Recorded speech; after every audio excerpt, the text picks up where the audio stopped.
Right.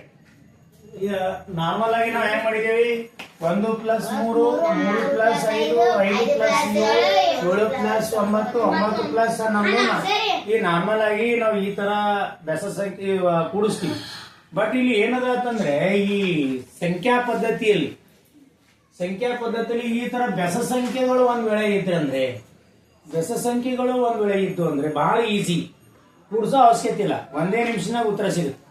ಹೆಂಗಂದ್ರೆ ESI ಅನ್ಸೋದು 1 2 3 4 5 6 ಅವು ಎಷ್ಟಿರ್ತಾವ ಅದರ ವರ್ಗ ಬರ್ಬಿಡು. ಎಷ್ಟಿರ್ತಾವ ಈಗ ನೋಡಿ, 1 2 3 4 5 6 6 ವರ್ಗ ಎಷ್ಟದ ಅವು ಕೂಡ್ಸಿದ್ರೆ ಅಟ್ಟ. ಇನ್ನೊಂದು ಎಕ್ಸಾಂಪಲ್ ಹೇಳ್ತೀರಿ, ಈಗ ಅದನ್ನ ನೋಡ್ರಿ, 1 3 ಇಲ್ಲ, ಡೈರೆಕ್ಟ್ 1ರಿಂದ 20ರವರೆಗಿನ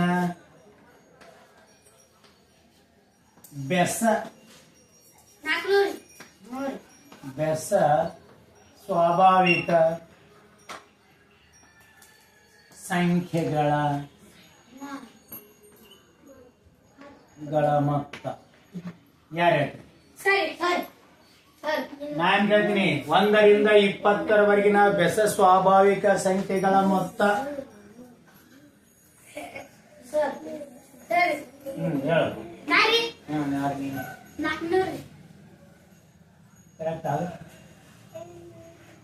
ಕರೆಕ್ಟ್ ತಪ್ಪ? ಮೊದಲು ಬೆಸ ಸಂಖ್ಯೆಗಳು ಯಾವ್ಯಾವ ಕಂಡು ಹಿಡಿಬೇಕಲ್ಲ? 1ರಿಂದ 20 ಹತ್ತವ? ಹೌದಾ? ನೋಡೋಣ, ಇಲ್ಲೇ ಆಡದ 11 ತಕ. 1 ಬೆಸ ಸಂಖ್ಯೆ, 3 ಬೆಸ ಸಂಖ್ಯೆ, 5 ಬೆಸ ಸಂಖ್ಯೆ, 7 ಬೆಸ ಸಂಖ್ಯೆ, 9 ಬೆಸ ಸಂಖ್ಯೆ, 11 ಬೆಸ ಸಂಖ್ಯೆ, 13 ಬೆಸ ಸಂಖ್ಯೆ, 15 ಬೆಸ ಸಂಖ್ಯೆ, 17 ಬೆಸ ಸಂಖ್ಯೆ, 19 ಬೆಸ ಸಂಖ್ಯೆ. ಎಷ್ಟು ಸಂಖ್ಯೆ ಎಣಿಸ್ರಿ? 1 2 3 4 5 6 7 8 9 10. ಅದರ ವರ್ಗ 100. Very good. ಸನ್ನಿಧಿ ಕರೆಕ್ಟ್. ಸನ್ನಿಧಿ ಕರೆಕ್ಟ್. 1 2 3 4 5 6 7 8 9 10 ಏನದವ ಬೆಸ ಸಂಖ್ಯೆ. ವಿನಾಯಕ, ನೀ ಬರೀ ಕೇವಲ ಇಟ್ಟು ಬರ್ದಾರ ತಿಳ್ಕೊಂಡು ನೀ ಹೇಳದಂದ್ರೆ ತಪ್ಪಾಗುತ್ತೆ. ಮೊದಲು ಎಷ್ಟು ಸಂಖ್ಯೆಗಳಂತ ಗೊತ್ತಿರ್ಬೇಕು. ಒಟ್ಟು 1ರಿಂದ 100ರವರೆಗೆ ಎಷ್ಟು ಬೆಸ ಸಂಖ್ಯೆ ಅದಾವ? ಪಕ್ಕ ನೆನೆಸಿರಿ? ಯಾವ ಬರಿತೀರಿ? ಬಡ ತೋರಿಸಿ, ಬಡ ಬಡ ಬಡ.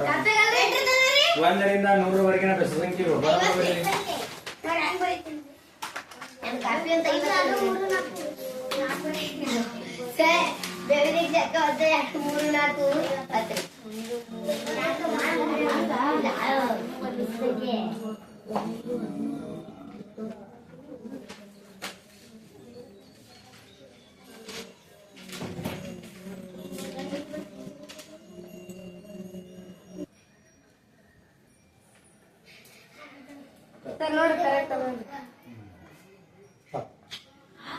ನೋಡಲಿ, ಬೆಸ ಸ್ವಾಭಾವಿಕ ಸಂಖ್ಯೆಗಳ ನೋಡ್ರಿ ಬೋರ್ಡ್ ಕಡೆ, ಬೆಸ ಸ್ವಾಭಾವಿಕ ಸಂಖ್ಯೆಗಳ ಮೊತ್ತ ಬೇಕಾಗಿತ್ತು ಅಂತಂದ್ರೆ ಎಲ್ಲಿದಿಂದ ಎಲ್ಲಿ ಕೊಟ್ಟಿರೋರು? 1ರಿಂದ 100ರವರೆಗೆ. ಹಿಂಗ್ ನೇರವಾಗಿ ಕೊಟ್ಟಿರು ಅಂತಂದ್ರೆ ಹೇಳ್ಬೋದು 1 2 3 4 5 6 7 8 9 10. ಅಂದ್ರೆ ಬೆಸ ಸಂಖ್ಯೆ ಸ್ವಾಭಾವಿಕ ಸಂಖ್ಯೆಗಳ ಮೊತ್ತ ಕಂಡುಹಿಡಬೇಕಾದ್ರೆ ಅದ್ರ ಸೂತ್ರ ಏನದ? n². ಏನದ? n². n ಅಂದ್ರ ಅಂಕಿ ಎಷ್ಟವ ನೋಡೋದು, ಅದ್ರ ಸ್ಕ್ವೇರ್ ಮಾಡೋದು, ಅದ್ರ ವರ್ಗ ಮಾಡೋದು. ಇಲ್ಲಿ 1ರಿಂದ 100ರವರೆಗೆ ಎಷ್ಟೋ ಬೆಸ ಸಂಖ್ಯೆಗಳು? 50. ಎಷ್ಟದವ? 50. ಈ 50ರ ವರ್ಗ ಎಷ್ಟು? ಏನಿಲ್ಲ, ಇದು 0 ಕೊನೆ 0 ಬಂತು ಅಂದ್ರೆ ಅಷ್ಟೇ ಇಟ್ಕೊಂಡ್ ಬಿಡೋದು. ಇದ್ರದ್ದು ಅಷ್ಟೇ ವರ್ಗ ಮಾಡೋದು. 5ರ ವರ್ಗ ಎಷ್ಟು? 25. 5ರ ವರ್ಗ 25. ಇಲ್ಲಿ ಅಂದ್ರೆ 5 ಎರಡು ಮಾಡಿದೀವಿ, 0 ಎರಡು ಮಾಡೋದು 2500.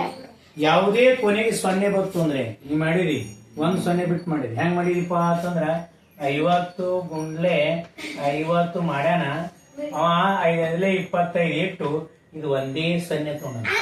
ಇವು ಸೊನ್ನೆ ಎಷ್ಟು ಕಣ್ಣಿಗೆ ಕಾಣಿಸ್ತಾವ ಅಷ್ಟು ಇರ್ಬೇಕು. ಅರ್ಥಲ್ಲ? ಈಸಿ ಮೆಥಡ್ ಇದು. ಸೊನ್ನೆಗಳು ಬಂದು ಅಂದ್ರೆ ಬಾಳ ತಲೆ ಕಡಿಸೋದಿಲ್ಲ. ಅಂಕಿಗಳನ್ನು ಗುಣಾಕಾರ ಮಾಡಿದ್ರೆ ಉಳಿಕೆಗೆ ಎಷ್ಟು ಸೊನ್ನೆವ ಅಷ್ಟು ಸೊನ್ನೆ ಇಟ್ಬಿಡ.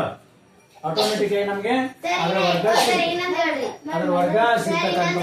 ಈಗ 1ರಿಂದ 100ರವರೆಗಿನ ಆಯ್ತಲ್ಲ, 1ರಿಂದ 100ರವರೆಗಿನ ಬೆಸ ಸ್ವಾಭಾವಿಕ ಸಂಖ್ಯೆಗಳ ಮೊತ್ತ ನಮ್ಗೆ ಆಟೋಮೆಟಿಕ್ ಸಿಗ್ತದೆ. ರೈಟ್. ಈಗ ಕೆಳಗೆ ನೋಡ್ರಿ, ತಾಲೂಕಿನಲ್ಲಿ 5728 ವಿದ್ಯಾರ್ಥಿಗಳಿದ್ದಾರೆ. ನಮ್ಮ ತಾಲೂಕಿನಾಗ 5728 ವಿದ್ಯಾರ್ಥಿಗಳಿದ್ದಾರೆ. ಅದರಲ್ಲಿ 3572 ಹೆಣ್ಣು ಮಕ್ಕಳ ಸಂಖ್ಯೆ. ಹಾಗಾದ್ರೆ ಗಂಡು ಮಕ್ಕಳ ಸಂಖ್ಯೆ ಎಷ್ಟು ಕಂಡುಹಿಡಿಯಬೇಕಂದ್ರೆ ಸಿಂಪಲ್ ಯಾವ ಮೆಥಡ್? ಎಕ್ಸ್ ಬೆಲೆ ಕಂಡುಹಿಡಿಯುವುದು. ಇದು ಹೆಂಗೆ ಮಾಡ್ಬೇಕಿದು? ಎಕ್ಸ್ ಬೆಲೆ ಕಂಡುಹಿಡಿಯುವುದು. ಏನೋ ಲೆಕ್ಕ ನೋಡ್ರಿ, ಬರ್ಕೊಳ್ಳೋದು ಬಹಳ ಮುಖ್ಯ ಅದ. ಬರ್ಕೋಬೇಕಾದ್ರೆ ತಾಲೂಕಿನಲ್ಲಿ ಒಟ್ಟು ಅಂದ್ರೆ ಗಂಡು ಪ್ಲಸ್ ಹೆಣ್ಣು ಇಸ್ಕಾಲ್ಟು ಎಷ್ಟದದು? ಒಟ್ಟು 5728. ನೋಡ್ರಿ ಬರ್ಕೊಳ್ಳೋದು ನೋಡ್ರಿ ಹೆಂಗದ. ಒಟ್ಟು ಅಂದರು ಇಲ್ಲಿ ನೋಡ್ರಿ, ತಾಲೂಕಿನಲ್ಲಿ ಇಷ್ಟು ವಿದ್ಯಾರ್ಥಿಗಳಿದ್ದಾರೆ ಅಂದ್ರೆ ಒಟ್ಟು ಟೋಟಲ್ ಇಷ್ಟರ ಅಂದ್ರೆ ಗಂಡು ಮಕ್ಕಳು ಬಂದ್ರು ಹೆಣ್ಮಕ್ಳು ಬಂದ್ರು, ಗಂಡು ಮಕ್ಕಳು ಬಂದ್ರು ಹೆಣ್ಮಕ್ಳು ಬಂದ್ರು. ಈಗ ನಮ್ಗೆ ಏನಾಗ್ಯಾರ, ಟೋಟಲ್ ಹೆಣ್ಣು ಮಕ್ಕಳ ಸಂಖ್ಯೆ ಕೊಟ್ಟಾರ. ಗ ಪ್ಲಸ್ ಎಷ್ಟು ಕೊಟ್ಟಾರ? 3572. 3572 ಹೆಣ್ಣು ಮಕ್ಕಳು ಎಷ್ಟರ ಮತ್ ಟೋಟಲ್ ಎಷ್ಟದ? ಆಸಿಟೀಸ್ ಇಟ್ಕೊರಿ. ಈಗ ನಮ್ಗ ಗಣಿತದಾಗ ಎಕ್ಸ್ ಬೆಲೆ ಕಂಡುಹಿಡಿದೀವಿ. ಯಾವುದು ಕೊಟ್ಟಿಲ್ಲೋ ಅದಕ್ಕೆ ನಾವು ಎಕ್ಸ್ ಮಾಡ್ಕೋಬೇಕು. ಯಾವ್ದು ಕೊಟ್ಟಿಲ್ಲ, ಗಂಡು ಮಕ್ಕಳು ಕೊಟ್ಟಿಲ್ಲ, ಎಕ್ಸ್ ಮಾಡ್ಕೋರಿ. ಪ್ಲಸ್ 3572 = 5728. ಅಂದ್ರೆ ಈ ಹೆಣ್ಣು ಮಕ್ಕಳ ಸಂಖ್ಯೆಯನ್ನ ಒಟ್ಟರಲ್ಲಿ ಕಳೆದ್ರೆ ಬರ್ತಕ್ಕಂಥದ್ದೇ ಈ ಗಂಡು ಮಕ್ಕಳ ಸಂಖ್ಯೆ. ಸೊ ಮುಂದಿನ ಸ್ಟೆಪ್ ನೋಡ್ರಿ ಹೆಂಗದ, ಈ ಕಡೆ ಇರ್ತಕ್ಕಂತ ಹೆಣ್ಣು ಮಕ್ಕಳ ಸಂಖ್ಯೆಯನ್ನ ಈ ಕಡೆ ಒಯ್ಯಿ.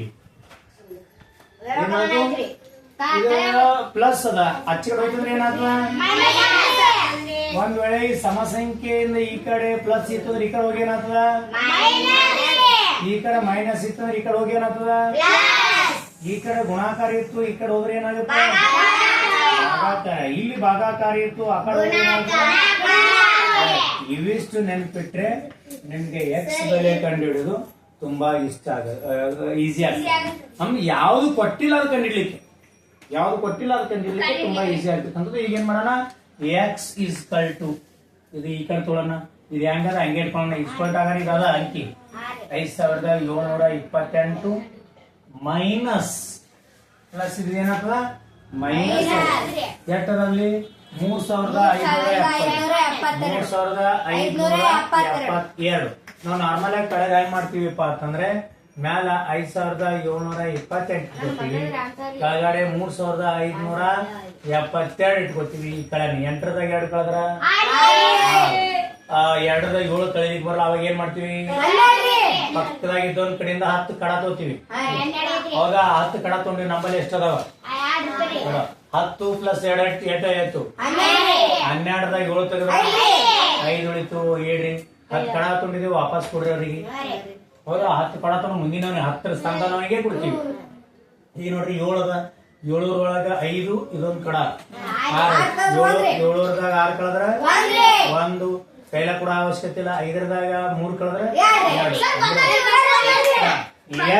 ಎಕ್ಸ್ = 2156. ಇದು ಯಾರು ಎಕ್ಸ್ ಅಂದ್ರೆ? ಗಂಡು ಮಕ್ಕಳು. ಯಾರ್ಯಾರು? ಗಂಡು ಮಕ್ಕಳು. ಗಂಡು ಮಕ್ಕಳು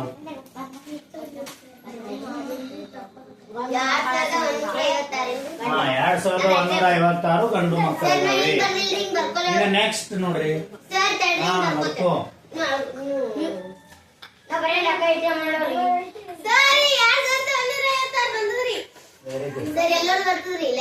ನೆಕ್ಸ್ಟ್ ನೋಡ್ರಿ, 50.2 ಮತ್ತು 1ರ ಗುಣಲಬ್ಧ. ಗುಣಲಬ್ಧ ಅಂದ್ರೆ ಗುಣಾಕಾರ ಮಾಡೋದಂಗ. 50.2 × 1 1 ಒಂದರ ಗುಣಲಬ್ಧ. ಒಂದರಲ್ಲಿ ಗುಣಾಕಾರ ಮಾಡಿದ್ರೆ ಎಷ್ಟಾಗ್ತದ? 2 ಒಂದಲೇ 2 ಪಾಯಿಂಟ್ ಇದೆ. 1 0 0 1 5 5.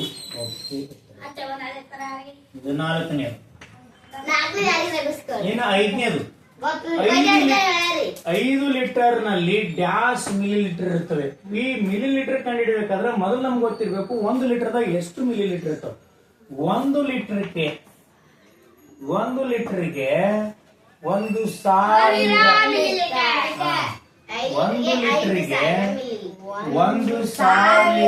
ಮಿಲಿ ಲೀಟರ್ ಇರ್ತವೆ.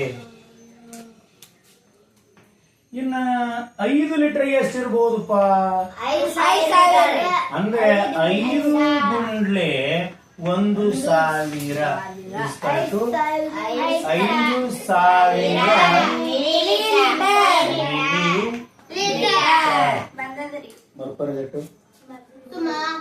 ಇನ್ನ ಇದು ನೋಡಿ 5146ಕ್ಕೆ 15ರಿಂದ ಭಾಗಿಸಿದಾಗ ಬರುವ ಶೇಷ ನಾವು ಭಾಗಾಕಾರ ಮಾಡ್ಬೇಕು. ಹೌದಾ? ಭಾಗಾಕಾರ ನೋಡಿ ಎಷ್ಟದ? 15 5146 ಮಾಡ್ರಿ. 15 ನೋಡ್ರಿ ಎಷ್ಟು ತಕ? 15 3 45. ಇದಕ್ಕಿಂತ ಕಡಿಮೆ ಇರ್ಬೇಕಿದು. ಇದಕ್ಕಿಂತ ನಾವು ತಗೊಂಡ ಒಂದು ಸಂಖ್ಯೆಗಿಂತ ಕಡಿಮೆ ಇರಬೇಕು. 15 1 15 15 30 15 4 ತಗೊಂಡ್ರೆ 60 ಆಗುತ್ತ. ಈ ಸಂಖ್ಯೆಗಿಂತ ದೊಡ್ಡದಾಗುತ್ತೆ. ಕಳಿಲಿಕ್ಕೆ ಬರಲ್ಲ. ಕಳಿಬೇಕಂದ್ರೆ ಈ ಸಂಖ್ಯೆಗಿಂತ ಕಡಿಮೆ ತಗೋಬೇಕು. ಅಂದಾಜು ಬೆಲೆ ಅಂತ ಕರಿತೀವಿ. ಇದಕ್ಕೆ ಏನ್ ಕರಿತೀವಿ? ಅಂದಾಜು ಮಾಡ್ಕೋಬೇಕು. ಇದಕ್ಕೆ ಎಷ್ಟು ಕಡಿಮೆ ಹೆಚ್ಚಿಗೆ ಮಾಡ್ಕೊಂಡ್ರೆ ಅಂದ್ರೆ ಕಳಿಲಿಕ್ಕೆ ಬರಲ್ಲ. 15 3 45. ಈ ಮಕ್ಕಳೇ ಗೊತ್ತು ನೋಡ್ರಿ. ಇಲ್ಲಿ ಮ್ಯಾಲ 1 ಅದ, ಕೆಳಗೆ 5 ಅದ. ಗಣೇಶ ಮ್ಯಾಲ 1 ಅದ, ಕೆಳಗೆ 5 ಅದ. ಕಳಿಲಿಕ್ಕೆ ಬರಲ್ಲ. ಅವಾಗ ಏನ್ ಮಾಡ್ಬೇಕು? ಮಗಳ ಹಾಂಡಾಗು 10 ಕಡ ತೋರಿ. ಎಷ್ಟು ತಗೋಬೇಕು? 10 ಕಡ ತಗೊಂಡ್ರಿ. ಇಲ್ಲಿ 1 ಅದ, ಎಷ್ಟಾಯ್ತು? 11ರದ 6 ತೆಗೆದ್ರ 5 ತೆಗೆದ್ರ 6 ಕಡ ತೊಗೊಂಡ್ರಿ. ವಾಪಸ್ ಕೊಡ್ರಿ ಅವನಿಗೆ. ಇಲ್ಲಿ 5 ಅದ, ಇಲ್ಲಿ 4 + 1 5. 5ರದಾಗ 5 ಹೋದ್ರ 0. ಈ 4ಅನ್ನ ಕೆಳಗೆ ಇಳಿಸ್ಕೊಳ್ರಿ. ಇರ್ಲಿ. 15 ಎಷ್ಟಲೇ 64? 64 ಇಲ್ಲ. 15 ಎಷ್ಟಲೇ 60 ಆಗುದು? 15 4 ಸರ್ 60 ತಗೋಬೇಕ ಏನದ್ರಿ? ಹೌದು, 60 ಅಂದ್ರೆ ಇದಕ್ಕಿಂತ ಅಂದ್ರೆ ಈ ಕೊಟ್ಟ ಇದ್ದ ಸಂಖ್ಯೆಗಿಂತ ಸಮೀಪ ಇರ್ತಕ್ಕಂಥದ್ದು ಯಾವ್ದದ? ಅತಿ ಸಮೀಪ. ಅದಾಗ ನೆಕ್ಸ್ಟ್ ಇದಕ್ಕ ದೊಡ್ಡದೇ ಆಗ್ಬೇಕಂತ ಅದನ್ನ. ಸೊ ಅದಕ್ಕೆ 60 ಆಗ್ತದ. ಸೊ ಇಲ್ಲೇ ಉಳಿತದ 4 ಉಳಿತು. 6 ಕೇಳಿದ್ರ 0. ಇನ್ನೊಂದು 6 ಹೇಳ್ತವ್ರಿ. ಈಗ ನೋಡ್ರಿ 15 ಮಧ್ಯೆ 46 ಇಲ್ಲ. ಅದಕ್ಕೆ ಸಮೀಪ ಇರ್ತಕ್ಕಂಥದ್ದು ಯಾವ್ದದ? 12 30 15 ಇದು 7ರ ಘನ. 7ರ ಘನ. ಅದಕ್ಕೆಲ್ಲ ನೋಡ್ರಿ ಘನನು 1ರಿಂದ 20ರವರೆಗೆ ಘನ ನೆನಪಿರ್ಬೇಕು. 1ರಿಂದ 20ರವರೆಗೆ ಘನ, 1ರಿಂದ 30ರವರೆಗೆ ವರ್ಗ. ಇವು ಅಷ್ಟು ಕಂಪಲ್ಸರಿ ಇರಬೇಕು. ಆಮೇಲೆ 1/1 ಒಟ್ಟು 1/20ರವರೆಗೆ ಏನಿರ್ತಕ್ಕಂಥ ನಿಮ್ಗೆ ಪರ್ಸೆಂಟೇಜ್ ಗೊತ್ತಿರ್ಬೇಕು. ಶೇಕಡಾವಾರು 1/1 ಶೇಕಡಾ ಎಷ್ಟಾಗುತ್ತೆ ನಿಮ್ಗೆ ಆಲ್ರೆಡಿ ಬರ್ಸಿರೋದು. ಅದು ನೀವು ನೆನ್ಪಿಡ್ಬೇಕು. ಹೆಂಗ್ ವರ್ಗ ಘನ ನೆನ್ಪಿಟ್ಟಿರಿ, ಇದನ್ನು ನೆನ್ಪಿಟ್ರಿ ಅಂದ್ರೆ ನವೋದಯ ಎಕ್ಸಾಮ್ದಾಗ ಫಿಕ್ಸ್ 1 ಮಾರ್ಕ್ಸ್ ಸಿಗ್ತದೆ. 1 ಮಾರ್ಕ್ಸ್ ಸಿಗ್ತದೆ. ಹೌದಾ? ಈ ಸಮಸ್ಯೆ ನಿನ್ನ ಗಿರೀಶ್ ತೋಡಿದ 0.25 1/2 1/3 ಇವನ್ನ ಏನಂತ ಮಾಡಿದ? ಏರಿಕೆ ಕ್ರಮದಲ್ಲಿ ಬರೀರಿ ಅಂತ. ಅವನಿಗೆ ಗೊತ್ತಾಗಿಲ್ಲ ಇದನ್ನ ಏರಿಕೆ ಕ್ರಮ ಹೆಂಗ್ ಬರೆಯೋದು ನಮ್ಗೆ ಗೊತ್ತಲ್ಲ. ಅಂಶ ಸಮವಿದ್ದಾಗ ನೋಡ್ರಿ ಭಿನ್ನರಾಶಿ ಒಳಗೆ ಬರ್ತಾವ. ಅಂಶ ಸಮವಿದ್ದಾಗ ಯಾವ್ದು ಛೇದ ದೊಡ್ಡದಿರ್ತದೋ ಅದ್ರ ಬೆಲೆ ಸಣ್ಣದಿರ್ತದ. ಯಾವ್ದು ಸಣ್ಣದಿರ್ತದ ಅದ್ರ ಬೆಲೆ ದೊಡ್ಡದು. ಈಗ ಅಂಶ ಸಮವಿದ್ದಾಗ ಛೇದ ದೊಡ್ಡದಿತ್ತಂದ್ರೆ ಅದ್ರ ಬೆಲೆ ದೊಡ್ಡದಿತ್ತಂದ್ರೆ ದೊಡ್ಡದಿತ್ತಂದ್ರ ಸಣ್ಣ ರೈಟ್. ಈಗ ಇದು ಹೆಂಗ್ ಕಂಡಿಡ್ತೀರಿ? ಸಿಂಪಲ್. ಭಿನ್ನ ದಶಮಾಂಶವನ್ನ ಭಿನ್ನ ರಾಶಿ ಮಾಡ್ಕೋಬೇಕು. ಫಸ್ಟ್ ಎಟ್ಟದ 25, 1 2 3 ಬಿಂದು ಇದ್ದಲ್ಲಿ ಒಂದ್ ಇಟ್ಕೋಬೇಕು.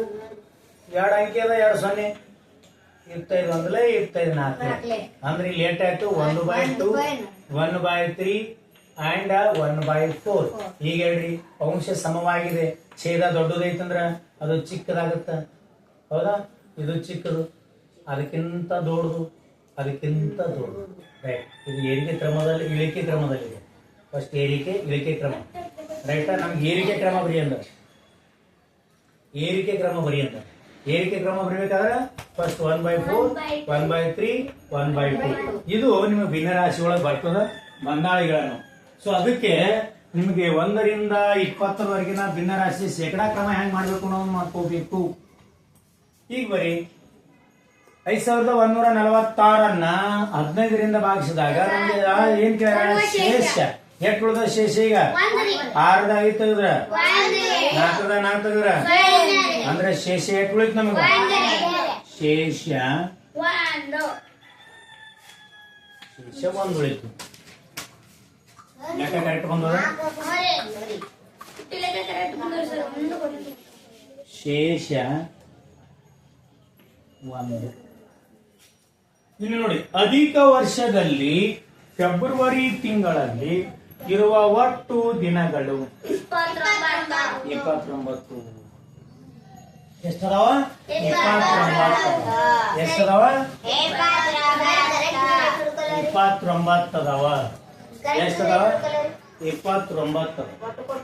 ಅಧಿಕ ವರ್ಷದಲ್ಲಿ ಒಟ್ಟು ದಿನಗಳು ಎಷ್ಟಿರ್ತವ?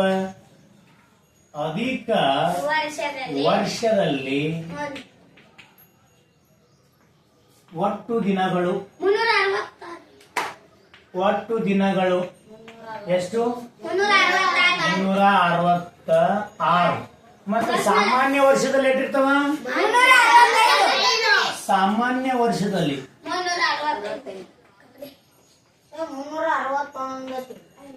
365. ಆಮೇಲೆ ಈ ಅಧಿಕ ವರ್ಷದಲ್ಲಿ ಯಾವ ತಿಂಗಳು ಒಂದು ದಿನ ಹೆಚ್ಚಾಗುತ್ತದೆ? ಫೆಬ್ರವರಿ.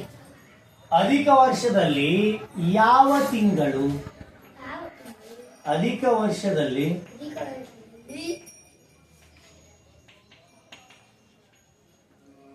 ಯಾವ ತಿಂಗಳು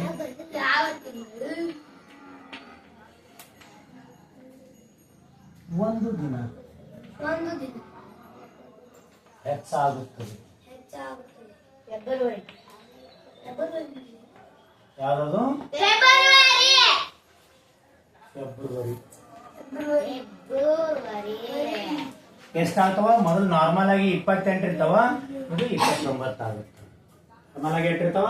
29 ಇದ್ದಿದ್ದು, ಸಾರಿ 28 ಇದ್ದು 29 ಆಗುತ್ತೆ. ಇಷ್ಟು ಬರ್ಕೊಂಡು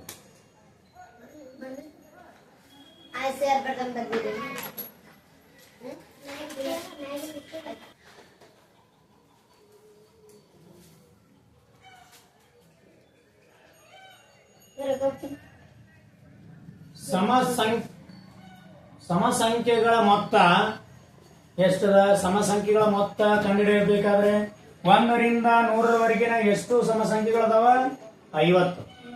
ಎಷ್ಟದಾವ? 50 ಸಮ ಅವ, 50 ಬೆಸ ಅವ. ಸೊ ಈಗ ಅವ್ರ ಪ್ರಶ್ನೆ ಕೇಳಿದಾಳ, ಈಗ 1 ರಿಂದ 100ರವರೆಗಿನ ಸಮಸಂಖ್ಯೆಗಳ ಮೊತ್ತ ಕಂಡುಹಿಡಿಬೇಕಾದ್ರೆ ಅದ್ರ ಸೂತ್ರ ಏನದ?